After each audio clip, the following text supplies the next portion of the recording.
Assalamu alaikum learners. We have seen chapter number 14 Natural Resources of class 9th part 1 in our previous video. So now we are going to start from the next topic where we have stopped in our previous video. Okay, so we have seen the introductory part of the natural resources. We have studied about the different level of sphere like lithosphere, and then we have studied about atmosphere and hydrosphere. Further, we have also discussed about air and the climate. Okay, so now we are on the topic 14.1.2, the movement of air, that is winds. We have all felt the relief brought by cool evening breezes after a hot day. And sometimes we are lucky enough to get rains after some days of really hot weather. What causes the movement of air, and what decides whether this movement will be in the form of a gentle breeze, a strong wind, or a terrible storm? What brings us the welcome rains? ये सब questions हमारे दिमाग में उठते हैं कि हर एकदम तपती हुई दोपहर के बाद ठंडी रात कैसे आती है।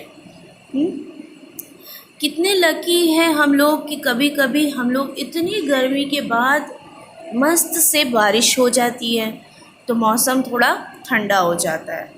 यानी कि नेचर खुद अपने लिए इतना कंफर्ट हो जाता है कि अगर हमें गर्मी लगती है तो दूसरी होरी बारिश आ जाती है तो वो ठंडा एहसास हो जाता है। तो क्वेश्चंस कितने उठते हैं दिमाग में कि ये ऐसा क्या फिनोमिना होता है जिसकी वजह से रेन आता है, इतना जेंटली ब्रीज ठंडा क्यों हो जाता है, या तो फिर स्ट्रॉन्ग विंड क्यों आती है, ये सब आखिर होता कैसे है। ठीक है, तो let's see how it is formed. All these phenomena are the result of changes that take place in our atmosphere due to the heating of air and the formation of water vapor. क्या है ये सब phenomena है वो atmosphere से होती है। क्यों? तो बोले जो एयर होती है ना वो हीट हो जाती है, एयर के अंदर गर्मी हो जाती है जब वही एयर इवोपरेशन के थ्रू जो वाटर सरफेस का जो वाटर होता है वो वाटर को वाटर वेपर में कन्वर्ट करती है। Water vapour is formed due to the heating of water bodies and the activities of living organisms. The atmosphere can be heated from below by the radiation that is reflected back or re-radiated by the land or water bodies. On being heated, convection currents are set up in the air. In order to gain some understanding of the nature of the convection currents, let's perform the following activity. क्या होता है कि water bodies रहती है वो अपनी अंदर की गर्मी को रेडिएट करती है, बाहर से जो हीट होती है वो एटमॉस्फेयर, वो एयर जो है वो सरफेस का वाटर को वाटर वेपर के तौर पे इवोपरेट करती है। तो इसके लिए हमें एक एक्टिविटी बताई गई है। So let perform the activity, और इस एक्टिविटी में क्या बताया गया, let's see. The patterns revealed by the smoke show us the direction in which hot and cold air move. In a similar manner, when air is heated by the radiation from the heated land or water, it rises. यहाँ पे जो activity बताई है ना उसमें क्या करना है, place a candle in a beaker और a wide mouthed bottle and light an incense stick and take it to the mouth of the above bottle. Which way does the smoke flow when the increased incense stick is kept near the edge of the mouth. Which way does the smoke flow when the incense stick is kept a little above the candle? Which way does the smoke flow when the incense stick is kept in other region? यहाँ पे beaker में हमें क्या करना है candle लेना है और फिर हमें बीकर में जो कैंडल जलाया हुआ है उसमें हमें अगरबत्ती लेनी है, ठीक है। वो अगरबत्ती लेके क्या करेंगे, हम लोग देखेंगे कि जो स्मोक किस डायरेक्शन में जाता है, थोड़ा दूर जाके देखेंगे, थोड़ा पास लाके देखेंगे, और फिर क्या ऑब्जर्वेशन होता है, let's see. The patterns revealed by the smoke show us the direction in which hot and cold air move. जो उसका स्मोक निकलता है ना अगरबत्ती में से, वही हमको बताएगा कि कौन से डायरेक्शन में हॉट एंड कोल्ड एयर है। But since land gets heated faster than the water, the air over land would also be heated faster than the air over water bodies. सही बात है कि लैंड की सरफेस है उसके ऊपर जो एयर होगी वो ज़्यादा हीटेड होगी, और जो वाटर के ऊपर से जो एयर जाएगी वो इतनी हीटेड होगी नहीं कंपैरेटिव लैंड पे जो एयर होती है उसके साथ। So if you look at the situation in a coastal regions during the day, the air about the land gets heated faster and starts rising. At this air rises, a region of low pressure is created and the air over the sea moves into this area of the low pressure. The movement of air from one region to other creates winds.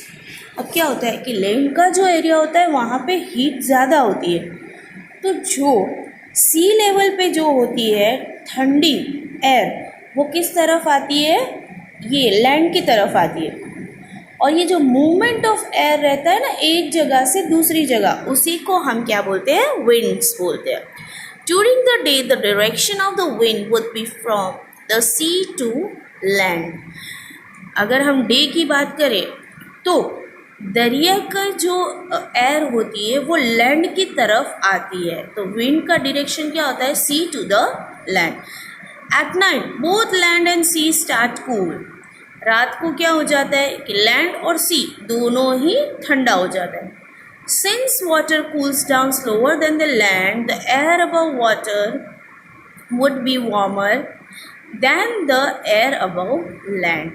यानी कि जो land रहती है ना, जितनी ज़्यादा heat हो जाती है उतनी ज़्यादा जल्दी से कूल हो जाती है, और इनको जो सी के ऊपर एयर होती है उनको कूल डाउन होने में देर लगती है, ठीक है।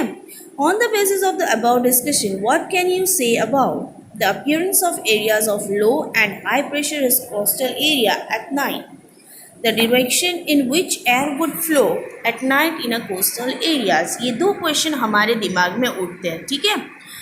So let's see further. Similarly, all the movements of air resulting in diverse atmospheric phenomena are caused by the uneven heating of the atmosphere in different regions of the earth.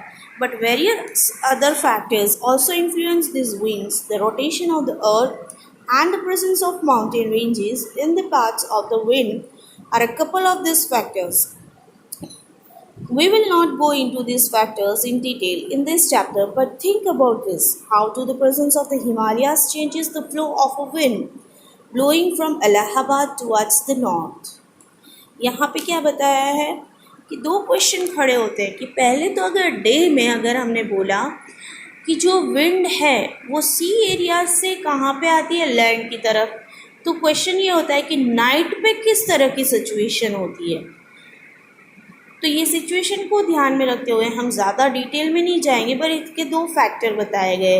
एक तो mountain ranges बताया गया है और दूसरा क्या बताया गया है कि रोटेशन ऑफ द अर्थ। ये दो चीज़ हो सकती है। रोटेशन ऑफ द अर्थ जो है वो सन की तरफ जैसे ही रोटेशन होता है ना, तो वो आधे पार्ट में जो सन की तरफ होगा वहाँ पे गर्मी ज़्यादा होगी। जाहिर सी बात है कि वहाँ पे डिस्टेंस कम होगा, ठीक है। तो वो भी एक फैक्टर रहता है, बट हम उसको डीप में जाएंगे नहीं।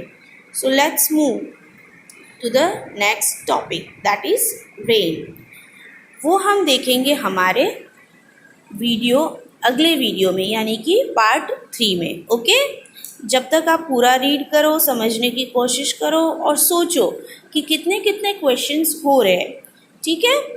एंड देन आप मुझे मैसेज करके भी ये क्वेश्चन पूछ सकते हैं, ठीक है। ओके।